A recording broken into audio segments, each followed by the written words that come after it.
Assalomu alaykum butun planeta. Saturnda uyini fasadi bitti. Bu uyda oldingi holati. Uyni fasadini boshlayotganimda pashti hamma bu narsa xunuk bo'lmaydi, bachkana deyotgandi. Lekin oxirga kelib butun qishloqda bitta number 1 bo'ldi fasad.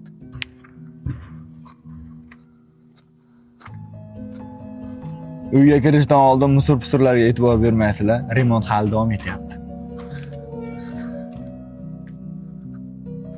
Uyni yuzini polniy anjandan keyin Gold Clinker jamoasini fasadni plitalar bilan qopladik. Bu yozda salqin, qishda issiq bo'ladi. Ham yuvib, tozalab, yaltilatib qo'ysalaringiz bo'ladi.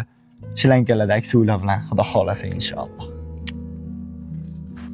Mujikcha gap, uy bitirish juda ham qiyin ekan.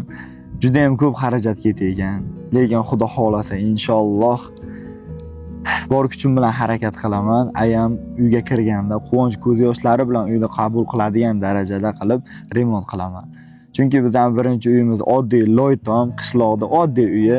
Uyda ichida yuvinadigan sharoit ham yo'q. Shuning uchun men g'irt shahar riski qilib qishloqda o'rtasidan uy qilib ayamga topshiraman. Sizlar qo'llab-quvvatlab padishga qilib turinglar. Har bir mujikka nasib qilsin onajoniga xuddi shunaqa sharoitli uylar qilib berish.